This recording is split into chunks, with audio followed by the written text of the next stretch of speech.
అది నేను చెప్పుకునే కంటే తెలిసిన పెద్దలందరూ, మీడియా ఓనర్స్ అందరూ, మీడియా మిత్రులందరూ మీరు దీన్ని సత్యాన్ని ప్రకటించి, బీజేపీని చూసాం 15 సంవత్సరాలు, కాంగ్రెస్ చూసాం 54 సంవత్సరాలు, కేసీఆర్ బీఆర్ఎస్ టీఆర్ఎస్ పాలన 10 సంవత్సరాలు చూసాం.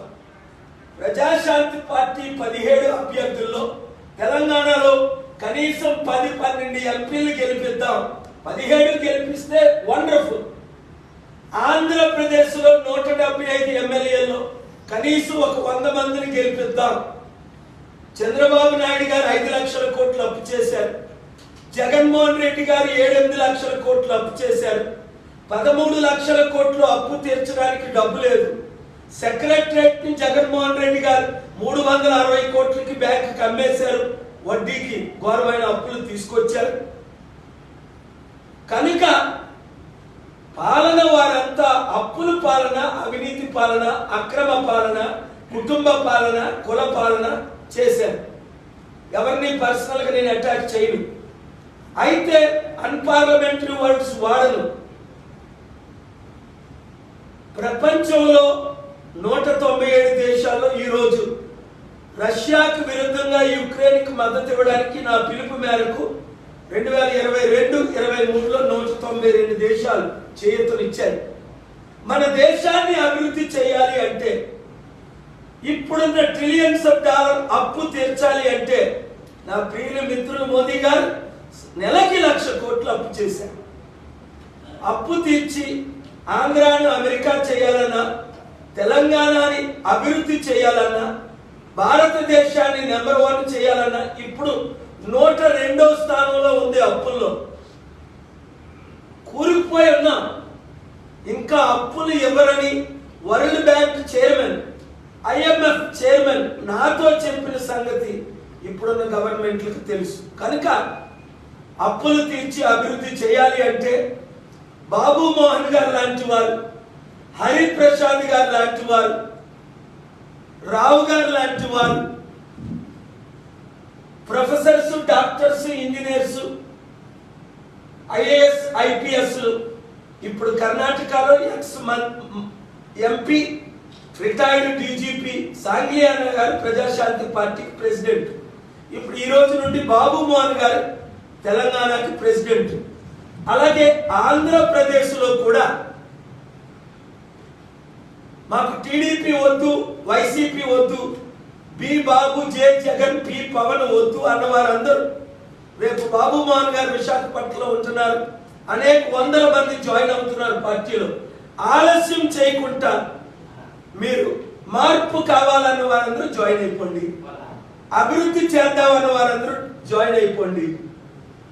యూత్ అంతా వన్ సైడ్ ఎలక్షన్ 7569441275 కి వాట్సాప్ గ్రూపులు పెట్టండి. దయచేసి కాల్ చేయకండి.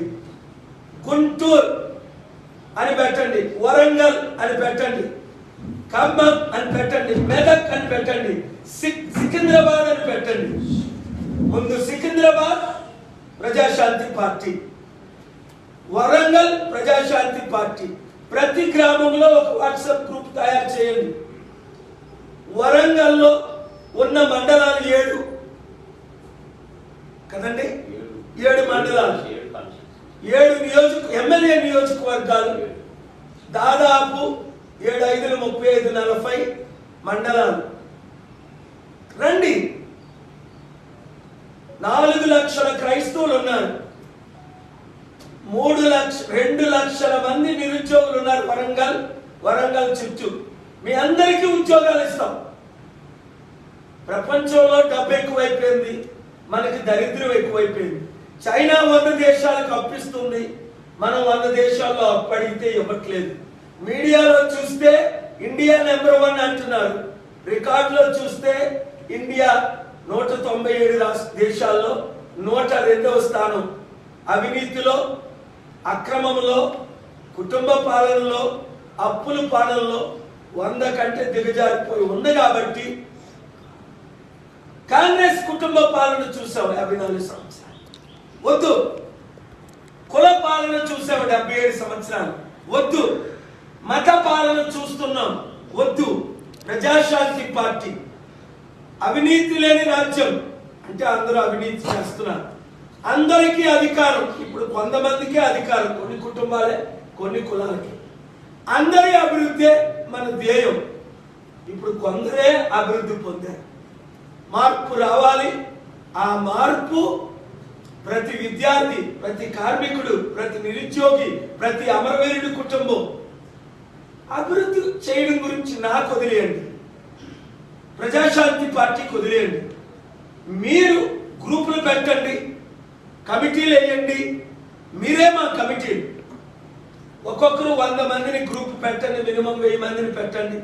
ఇప్పటికే 95 లక్షలు దాటి మా వాట్సాప్ గ్రూపుల్లో 2 రాష్ట్రాల్లో ఉన్నారు.